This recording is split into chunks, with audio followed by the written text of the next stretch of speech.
한번 따라합니다. 가루를 가져오라. 가루를 가져오라. 오늘 말씀의 제목입니다. 이 앞에 또 보시면은 아주 아름다운 꽃이 만들어져 있는 걸 봅니다.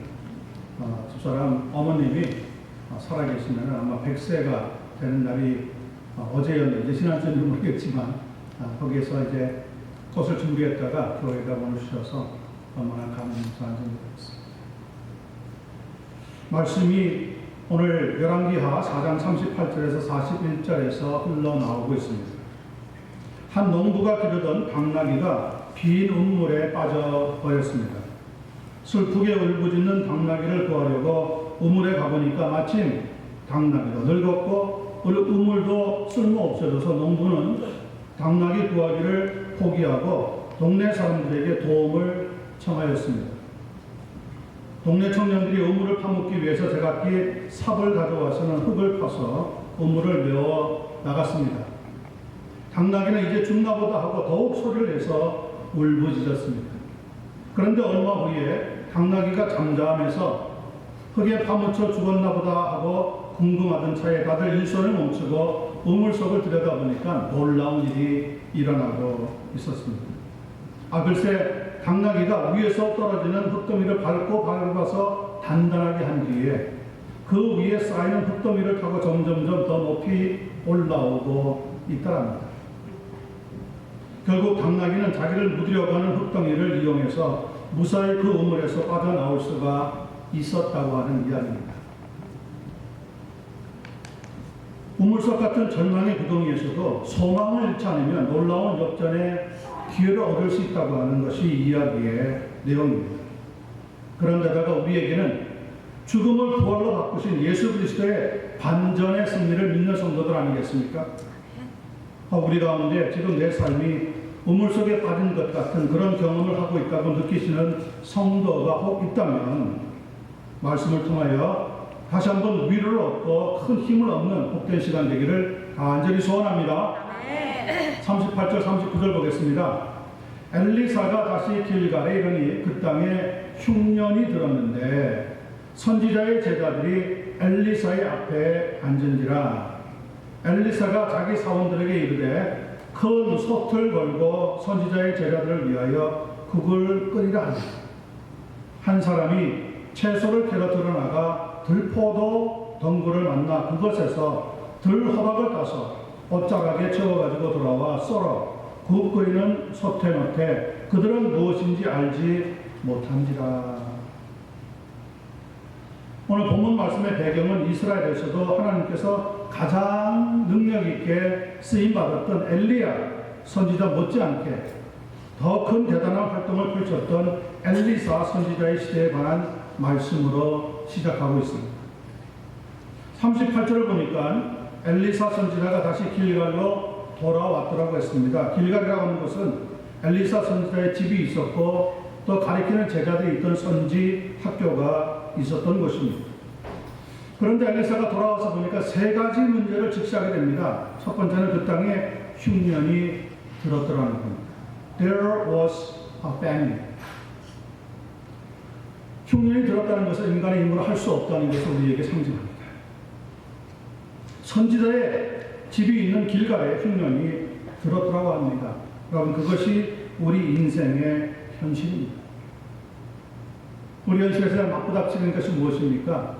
흉년과 같은 우리의 힘으로 해결할 수 없는 문제들을 자주자주 만나게 되어진다. 그의 전임이었던 엘리야 선지자 때엔 3년 반의 흉년의 때가 있었던 데가 있었는데 엘리사 때에는 그 두 배인 7년이나 흉년이 계속되었더라고 열왕기하 8장 1절에서 가르쳐주고 있습니다. 여러분 심각한 문제가 아닐 수 없습니다. 두 번째 만나는 문제가 무엇입니까? 그런데 먹을 양식이 많지 않았더라는 겁니다. 그것이 우리 인생의 한계입니다. 우리가 뭘 많이 가지고 있는 것 같은데 막상 쓰려고 하면은 가진 게 별로 없다는 것을 깨닫게 되어집니다. 본문에 보니까 선지자의 제자들이 엘리사 앞에 앉은지라 그랬는데 그것은 함께 식사를 하기 위해서 그리 했다고 하는 의미입니다. 세 번째 문제가 뭡니까? 그래서 엘리사는 자기 사원에게 뭐라고 했습니까? 큰 솥을 걸고 국을 끓이라고 했습니다. 왜 이전에 한국에서도 60년대를 지나가면서 보리고기라고 하는 흉년이 있었는데 그때마다 집집마다 솥에다가 보리를 조금 넣고 물을 잔뜩 부어서는 묽은 죽을 끓여서 먹고는 했었습니다. Cook some stew. 우리말로는 국으로 되어 있지만 사실은 죽을 만들라 그런 거예요. 묽은 죽을 만드는 거예요. 그러면은 뭐 만족하지는 못하겠지만 조금씩 그릇에 담아서 다 먹을 수 있는 그런 양을 만들게 되었다는 거죠. 그때 제자 중에 눈치가 좀 빠른 한 사람이 채소를 캐러 들에 나갔습니다. 그리고 들포도당부를 만나서 거기에서 들호박을 따가지고 돌아와 썰어서는 국 끓이는 솥에다가 넣었다고 했습니다. 그러면 죽이 좀 더 먹을 만한 것이 되지 않을까 개인적으로 그렇게 생각을 했던 것 같습니다. 하지만 39절 끝부분에는 어떻게 적혀 있습니까? 그들은 무엇인지 알지 못하더라. 이것이 문제입니다. No one knew what they were. 집어넣기는 넣었는데 거기 있는 사람들이 다 그게 무엇인지 모르고 있었다는 거예요. 여기 한 사람은 아마 엘리사 선지자의 제자였으리라고 짐작을 합니다. 그런데 들호박은 우리가 생각하는 그런 호박의 모습이 아닙니다. 지금도 이스라엘에 가면 요단 계곡의 초원 지방에서 이 들호박이 자란다고 하는데 야생 호박의 일종으로서 먹으면 맛이 엄청 쓰고 또 먹으면 구토와 설사를 유발한다고 합니다. 이 점을 우리가 조심해야 하는 거죠. 무엇이든지 제대로 분별하지도 않고 무엇인지도 모르면서 자기 느낌에 좋지 않겠나 생각해서 집어넣었다가 나중에 큰 어려움을 당하게 된다는 의미입니다. 들포도농쿨에서 들포도가 맺히는 것이 정상이지 거기에서 들호박이 열려 있었다 그러면 일단 의심하고 이상하다고 생각을 했어야 마땅하다는 거예요. 그런데 오늘 본문에 보니까 저희는 무엇인지 알지 못하더라 기록하고 있습니다. 한마디로 그들에게 분별력이 없었다는 것이 지적되고 있는 거예요. 문제가 발생한 이유는 단 한 가지입니다. 흉년에 시달리다 보니까 무척 배가 고팠다고 하는 단 한 가지입니다. 여러분 생각해 보세요. 물건을 훔치다가 붙잡혔습니다. 왜 훔쳤냐고 물어보니까 이유는 단 한 가지입니다. 갖고는 싶은데 뭐가 없어요? 돈이 없었어요. 아무리 갖고 싶어도 그렇지 훔쳤어야 되겠습니까? 결국에는 붙잡히고 말 텐데. 뭐가 없는 거죠? 분별력이 없다는 거예요. 분별력이. 아무리 배가 고파도 그렇지 독성이 있는 들호박을 음식에다가 집어넣을 수가 있겠습니까? 죽으려고 했다면야 모르겠지만 무슨 문제라고요? 오늘 본문에서 가르쳐주고 있는 첫 번째 교훈은 우리에게 분별력이 요구된다는 거예요. 분별력, 하나님의 사람에게 있어서는. 로마서 12장 2절입니다. 너희는 이 세대를 본받지 말고 오직 마음을 새롭게 함으로 변화를 받아 하나님의 선하시고 기뻐하시고 온전하신 뜻이 무엇인지 분별하도록 하라. 한번 따라하십시다. 하나님의 선하시고 기뻐하시고 온전하신 뜻이 무엇인지 어떻게 하라고요? 분별하도록 하라. 무엇을? 하나님의 말씀으로. 하나님의 말씀. 그런데 우리는 하나님의 말씀은 뒷전에다 두고 내 상황이 급하다고 내가 지금 배가 고프다고 단순한 이유 때문에 분별력을 잃어버리지 않고 내 생각으로 내 느낌으로 결정하고 일을 처리하다가 계속하여 어려운 일들을 겪게 되어진다는 것을 오늘 성경은 말씀하고 있습니다. 믿음 생활은요 매사에 잘 분별해야 하는 겁니다. 우리 주변에 이단이 얼마나 많습니까? 근데 그들이 하는 이야기가 뭡니까? 제가 나가는 모임에 한번 참석해 보세요. 얼마나 재밌고 얼마나 좋은지 몰라요. 그런데 다른 사람들에게는 절대로 말하지 마세요. 비밀이에요. 아니 그렇게 좋은데 왜 말하지 말라고 합니까? 왜 비밀이어야 합니까? 수상한 거 아닙니까? 수상한 거 아니에요. 그때 분별력이 필요하단 말이에요. 예수님은 뭐라고 우리에게 말씀하셨습니까? 너희는 온 천하에 다니며 만민에게 복음을 전파하라고 그랬어요. 아니 좋은 거는 만민에게 전해야 돼요. 근데 좋다고 재미있다고 하면서 다른 사람한테 말하지 말합니다. 비밀이랍니다. 여러분 여기에 문제가 있는 거 아니겠어요? 그런데 이상하죠. 비밀이에요. 그러면 내가 귀가 솔깃해집니다. 다른 사람도 다 알게 하는 건 큰 관심이 없어요. 너한테만 하는 얘기야. 그래? 하고 귀가 솔깃해가지고 쫓아갔다가 나중에 망신당하는 거죠. 신앙생활은 더더욱 그러므로 분별을 잘 해야 하는, 사람의 감정으로 치울 일이 아니란 말이에요. 내 육체적인 욕구대로 움직이는 것이 아니란 말이에요. 바울 사도는 로마서 14장 17절에서 우리에게 이렇게 고백합니다. 하나님의 나라는 먹는 것과 마시는 것이 아니요 오직 성령 안에 있는 의와 평강과 희락이라. 아멘입니까? 아멘. 하나님 나라에 속한 성도들은 먹고 마시는 문제가 핵심이 아니라는 거예요. 아니라는 거예요. 흉년의 문제 맞습니다. 문제는 문제입니다. 그러나 오늘 본문의 핵심은 아닙니다. 양식이 많지 않다는 것 역시 문제는 문제입니다. 그러나 본문의 핵심은 아닙니다. 들호박의 문제, 물론 그것도 문제입니다. 그러나 그것도 핵심이 아닙니다. 오늘 본문에서 처음으로 우리에게 가르쳐 주려고 하는 것은 믿음의 분별력을 가져야 한다는 겁니다. 분별력. discerning power.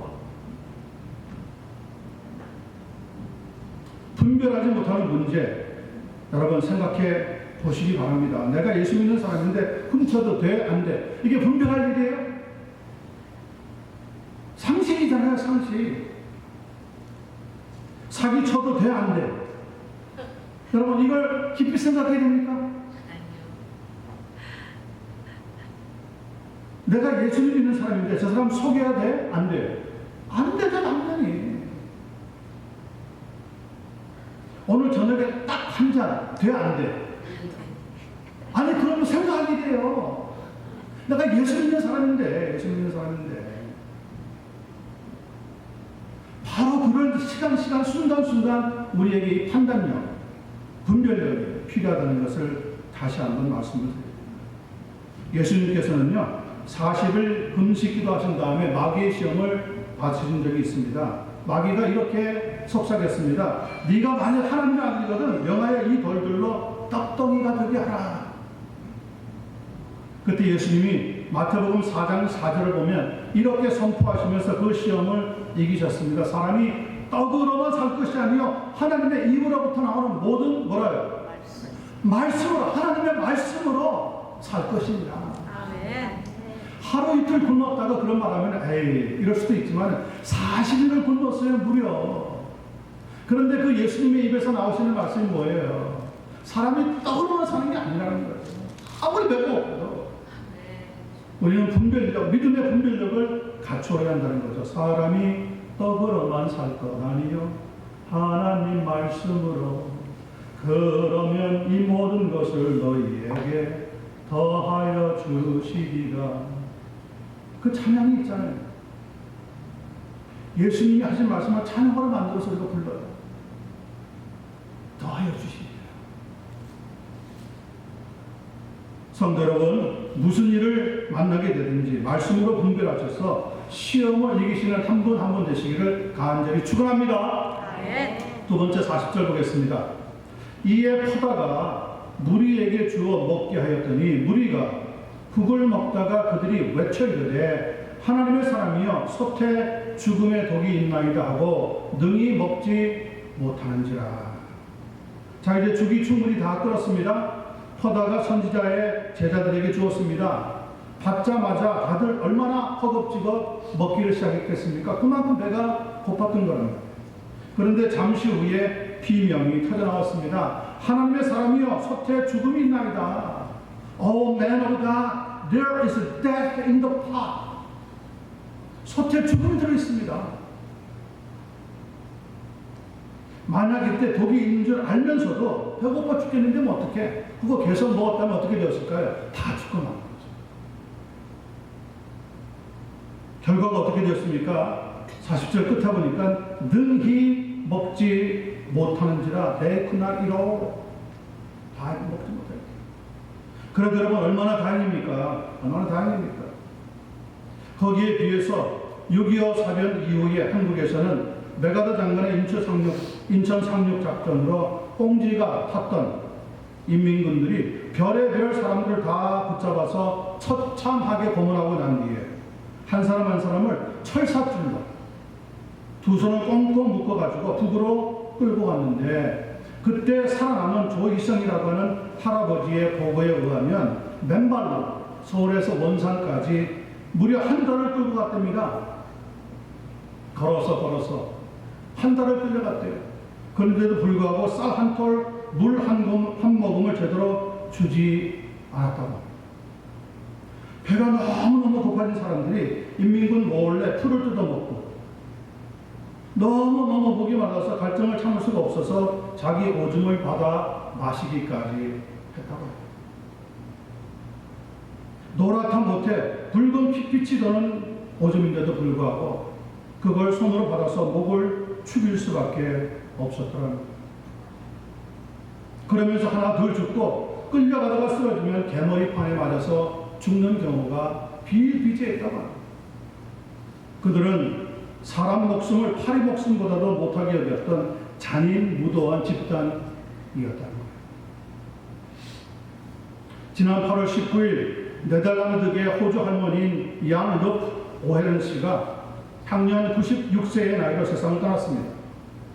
이 오헤른 할머니는 1923년 당시 네덜란드의 식민지였던 인도네시아 자바섬에서 태어났는데, 인도네시아를 강제 점령했던 일제군에 의해서 17살 나이에 납치가 되어가지고 22살까지 약 5년간 성노예로 가든 고초를 다 겪었다고 합니다. 할머니는 자신이 일제의 성노예였다고 하는 사실을 가족에게도 50년 동안 알리지 않고 숨기고 있다가 1992년에 한국의 위안부 출신의 할머니들이 TV를 통해서 국제사회에다가 진상규명 요구를 보도하는 것을 보고 용기를 얻어가지고 숨겨왔던 비밀을 국제사회에 알렸습니다. 일본 정치 지도자들은 자국의 전쟁 범죄 역사를 인정하고 사과하라고 과거사 반성을 촉구해요. 일제의 만행에 대한 사안 증인으로 나머지 삶을 살아갔어요. 그러면서 일본의 사과는 내가 당시 받았던 끔찍한 상처를 치유하는 과정에서 매우 중요한 사안이라고 고백을 했습니다. 그런데도 일본은 사과하기는커녕 위안부는 전쟁을 한 어느 나라나 있었다고 말도 안 되는 그런 발언이라 해대기를 시작하니까 오해를 할머니가 세상을 떠나기 전에 이렇게 수레하고 삶을 마쳤습니다. 위안부 강제 동원을 인정하지 않는 일본이 가증스러운 나라입니다. 여러분, 인민군들이 잔악 무도한 독을 가지고 있었던 집단이라고 한다. 일제라고 하는 나라는 가증스러운 독을 가지고 있었던 그런 무서운 집단이었습니다. 여러분, 그런데 중요한 것은 그것만 우리 인생에 부딪히는 독이겠어요? 우리 삶에도 갖가지 독이 있습니다. 그 독 중에서 가장 무서운 독은 탐욕이라고 하는 독입니다.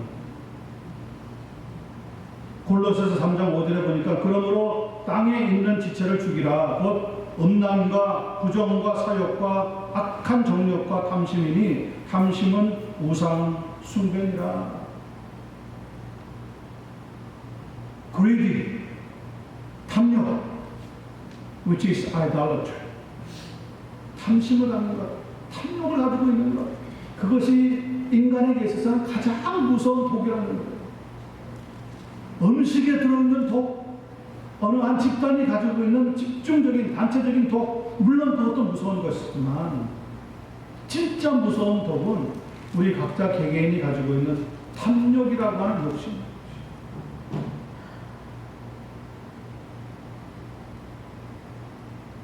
골로새서 3장 5절입니다. 땅에 있는 지체를 죽이라. 곧 음란과 부정과 사욕과 악한 정욕과 탐심이니 탐심은 우상 숭배입니다. 여러분, 이런 것들 때문에 뭐가 임한다고 했습니까? 성경은 하나님의 진노가 임하느니라 경고하고 있습니다.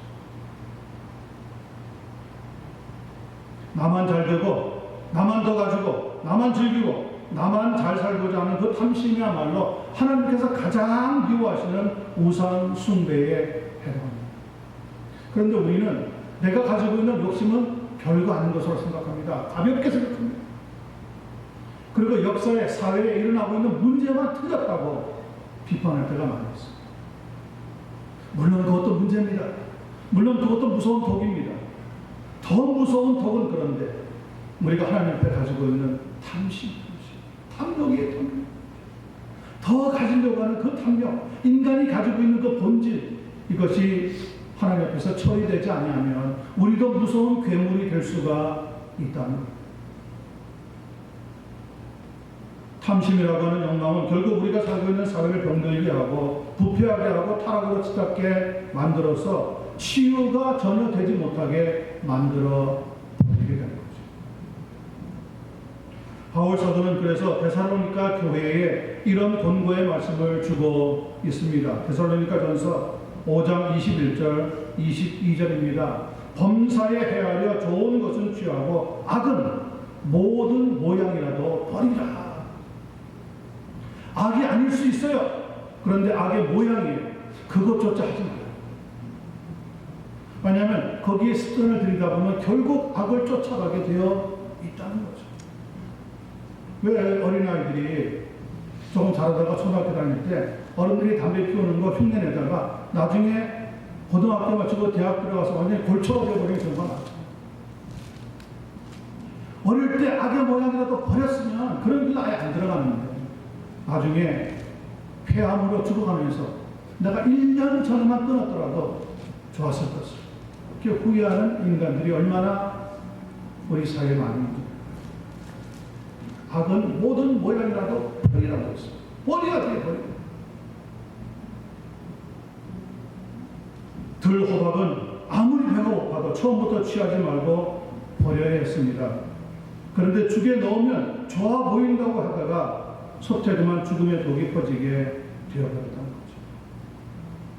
가주 주정부가 지금까지 치료용으로만 허용을 하다가 이제는 마리화나가 이익이 된다고, 돈 좀 든다고 합법 뺐는데 마리화나가 가지고 있는 독성 때문에 뇌, 심장, 허파 그리고 재생산 체계에도 심각한 부작용이 계속 증가하고 있다고는 보고가 나오고 있습니다. 안전한 약물로 간주했겠지만 결과는 잠재적인 독성 위험에 따른 심각한 피해를 오늘날 초래하고 있다. 이건 누가 책임집니까? 그렇게 발제했던 사람들은 다 죽고 오는데 그런 이야기에 솔깃해가지고 괜찮은 거야. 이건 안전해. 이건 다른 약에 비해서 그래도 나쁜 게 아니야. 하고 손댔던 사람들이 결국 심각한 부작용을 일으켜서 몸이 망가지고 삶이 엉클어지면서 하나둘 죽어가고 있단 말이죠. 여러분, 하나님의 말씀은 진리예요. 진리예요. 하나님이 우리를 만드셨는데 우리에게 무엇이 좋은지 무엇이 나쁜지 모르겠어요. 악을 버려야 하는 것은 당연하지만 성경은 이야기합니다. 악의 모양이라도 버리라는 거예요. 악의 모양.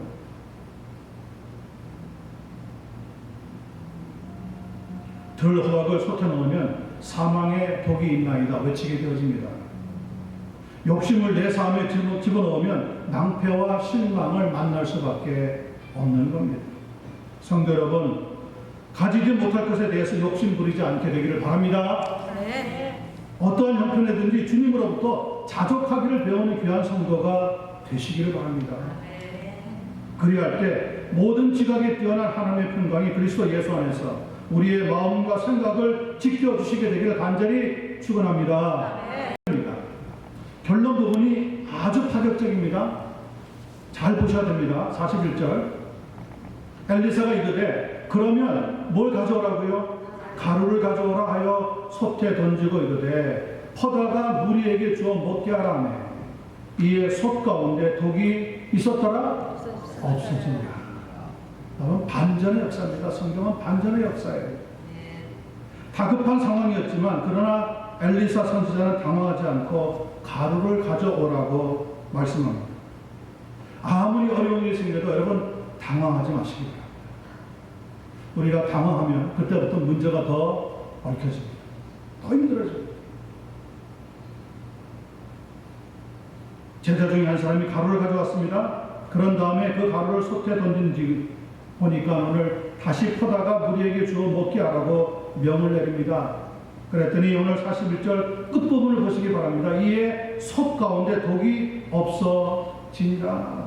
There was nothing harmful in the pot. 그 솥에 독이 가득 있었는데 죽 때문에 거기에 퍼져 있는 독이 어떤 가루를 던졌는지 우리는 잘 몰라요. 그런데 그 가루를 던졌더니 독의 성분이 중화되고 있어요. 그리고 먹다가 말았는데 이제는 다시 다 먹을 수 있는 놀라운 기적의 역사가 발생하게 되었다는 거예요. 자, 저는 여기에서 말씀을 함께 나누기를 원합니다. 열왕기하 2장 19절 20절에도 보면 아주 비슷한 사건이 이렇게 기록되어 있습니다. 그 성읍 사람들이 엘리사에게 말하되 우리 주인께서 보시는 바와 같이 이 성읍의 위치는 좋으나 물이 나쁨으로 토산이 익지 못하고 떨어지나이다. 엘리사가 이르되 새 그릇에 소금을 담아 내게로 가져오라 하매 곧 가져온지라. 엘리사가 물 근원으로부터 나가서 소금을 그 가운데 던지며 이르되 여호와의 말씀이 내가 이 물을 고쳤으니 이로부터 다시는 죽음이나 열매 맺지 못함이 없을지니라 하셨느니라 하니 그 물이 엘리사가 한 말과 같이 고쳐져서 오늘에 이르렀더라. 한 번은 가루를 던져서 독을 중화시켰고 여기서는 소금을 던져서 나쁜 물을 좋은 물로 정화시켰다고 합니다. 여러분, 이 모든 능력이 엘리사 개인의 능력일까요? 정말 엘리사를 하나님의 도구로 사용하셨던 하나님의 능력의 역사라는 것을 우리는 분명히 깨달아 알아야 합니다. 자, 그런데 제가 생각하려고 하는 겁니다. 정말 먹고 마시는 문제를 다루기 위해서 성경에 이런 본문들이, 이런 사건들이 기록되어 있을까요? 그렇지 않을 겁니다. 분명히 이 사건 뒤에는 더 귀한 교훈이 들어있다는 것을 발견하라고 우리에게 말씀하고 있다는 거죠. 제사법 중에 구약 성경에 보면 제사를 드리는 것이 대부분의 하나님의 백성들이 하는 일이었는데 그 제사법 중에 소제라고 하는 제사가 있었습니다. 이 소제에는 반드시 무엇을 넣어야 하느냐면 소금을 넣어야 했어요.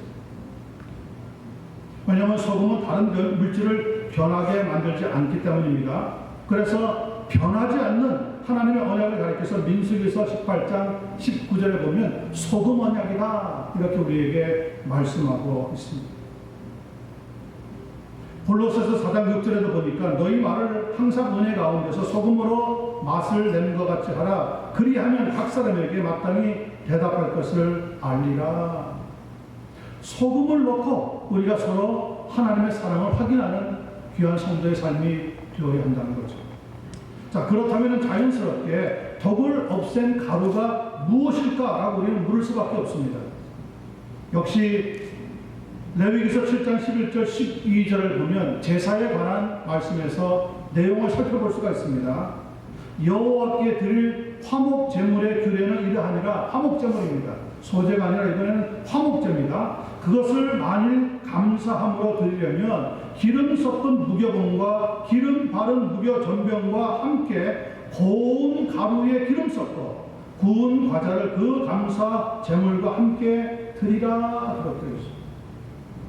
자, 그러니까 소제의 핵심은 소금에 있었습니다. 거기에 비해서 화목제물의 핵심은 고운 가루에 있다는 것을 성경이 말씀하고 있습니다. 여기서 고운 가루라고 하는 것은 나중에 십자가에서 물과 피를 다 쏟으시고 우리 대신에 죽어주신 예수 그리스도의 희생을 의미합니다. 그러니까 독이 들어간 죽에 가루가 들어가서 독을 해소하고 대신 먹을 수 있게 된 것처럼 우리가 사는 죽음과 죄라고 하는 이 세상에 예수님은 우리를 위해서 가루가 되어 주셨다는 겁니다. 아멘. 가루가 자 솥에 던져졌습니다. 그랬더니 독이 사라지고 말았습니다. 예수 그리스도의 십자가의 복음이 전해집니다. 그러면 죽을 수밖에 없는 죄인이 살아나게 되어집니다. 로마서 11장 16절입니다. 제사하는 처음 익은 곡식가루가 거룩한즉 떡덩이도 그러하고 뿌리가 그러한즉 가지도 그러하니라. 가루의 영향력을 말하는 겁니다. 처음에는 떡덩이, 그 다음에 뿌리, 그리고 가지까지도 거룩게 진다고 우리에게 말씀하고 있습니다. 하지만 성경에는 나쁜 가루에 대해서도 말씀하고 있습니다. 마태복음 16장 6절이나 마가복음 8장 16절을 보면 예수님께서 바리새인과 사두개인과 헤롯의 누룩을 조심하라고 주의를 주고 있습니다. 왜냐하면 그 나쁜 누룩은 그들의 거짓된 가르침을 의미하기 때문에 그렇습니다. 거짓 복음이 있단 말이에요. 거짓 진리가 있단 말이에요. 그런데 거기에 빠지면 안 된다는 거죠. 진짜 가루, 진짜 생명을 주는 가루, 영생을 주는 가루, 예수 그리스도의 십자가의 희생의 복음, 이 복음을 붙잡지 않으면 우리는 그 죽을 먹다가 죽을 수밖에 없다. 예수님은 자기 자신을 가리켜서 그래서 요한복음 6장 35절을 보면 내가 곧 생명의 떡이라고 말씀하고 있습니다. 예수님의 복음만이 새 생명을 준다는 것을 의심 없이 믿으시기를 축원합니다. 아멘. 거친 곡식인 밀이나 보리가 고운 가루가 되기 위해서는 갈고 또 갈리고 또 갈리고 그런 희생을 통해서 가루가 만들어지는 것처럼 예수님께서 여러분과 저의 죄를 대신 지시고 십자가에서 희생의 속죄 죽음을 죽어주셨기 때문에 우리가 생명을 얻을 수가 있게 되었다는 거예요.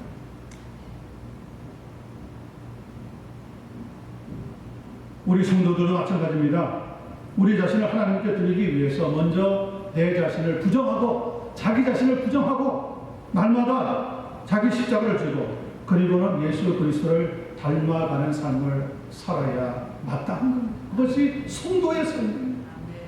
그럴 때 하나님께서는 우리에게 반전의 역사를 일으켜 주시게 됩니다. 하나님께서 사용할 수 있는 그런 고운 가루가 되어서 더욱 풍성한 삶을 살아갈 수 있는 여러분과 제가 되기만을 예수 그리스도의 이름으로 간절히 축원합니다. 기도하겠습니다.